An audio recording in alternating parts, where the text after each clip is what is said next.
It's the witching hour, and I'm very excited to present to you a book I just finished writing yesterday. After a number of edits, after a number of lookovers, I want to do a reading for you.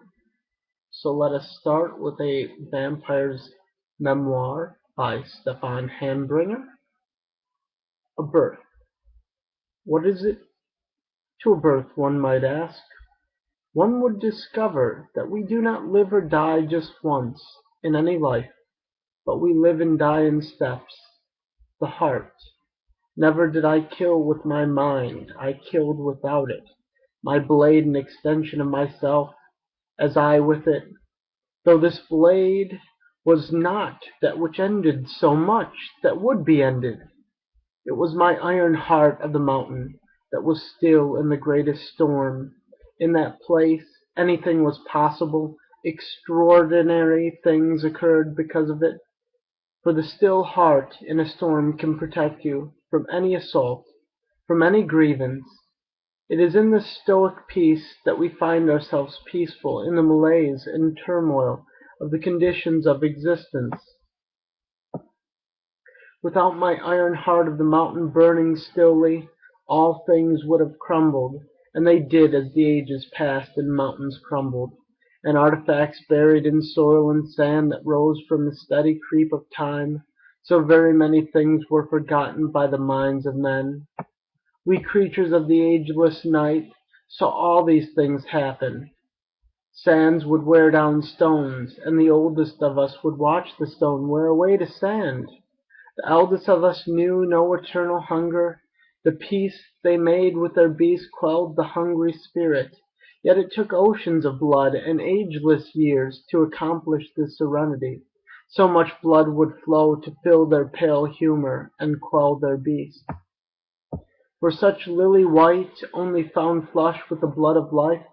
The blood of life was that which was all that was sought by those trying to fill such pale skin with the blush of sanguine humor.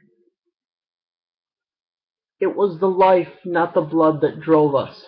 For all time, without these little red drops, we would be starving for life, the life we no longer had, and they would be all that would satisfy the great divide. The divide of life and death that existed simultaneously in us could only be filled by the ceasing of a curse or completely understanding of it. So we curse devils here to feast on the ashes for all eternity, or we might find peace through grace, for nothing else could resolve such maledictions. It was not through deed that one might become an angel, but only through judgment by the heavenly host that this might occur. For the millennia of prayer I was created as an innocent. This vampiric blight was never a choice for me. I would not have chosen power over humanity as so many have. I would not have chosen the curse or all of the eternal ministrations, doubts, and woes that never were far from me. Many would choose power over humanity, and I would hunt them in the final nights. Woe to those whom choose power over humanity. Set to task, set to night, I had a spark to burn eternal, a plot, a plan, well played. Whose plan would be played in full? Who would win the eternal struggle? That plan would be executed, and throughout time we would come to see judgment. What would be wheat? What would be chaff? The hand. My name was not always Stephan Handbringer. In those nights long before the Christ, before I found my connection to the spark again, the world still bent to my will, as I willed it was. This would be that which excited a vampire that was still old in this age. I am uncertain if it was ever a man, though it embodied one, forever planning, forever scheming, Julius Luna, whose birth certainly came before the deluge.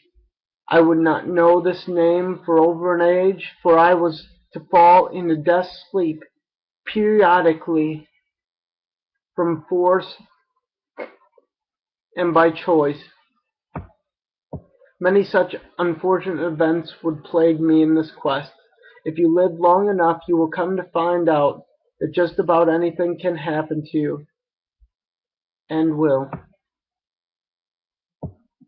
Awaken, my friends. Long ago the heavy weight of a sandstorm-torn temple in Egypt was smashed against my eternal corpse, forcing me into what might have been an eternal slumber if it was not for the raiders. What was beauty is now decay. I awoke to the motion in the starry Egyptian night, below the rubble. They were excavating, looking for treasures and artifacts, these grave robbers. They were unburying me. The sand, dust, and stone pushed away for the first time in a millennia. This death trance embraced me until this exuberant moment of release. They would find themselves extremely compromised in the situations that would present themselves next. I found myself ravenous and bestial. The beast sleeping within me awoke. The men removing rubble above, with spades, shovels, was going to be that which awoke the sleeping dreamer. So many years spiraling in the dark, without a thought, without a peep, sleeping, somnambulant. Nothing was all I found there in that sleep. The blood of the men was spilled.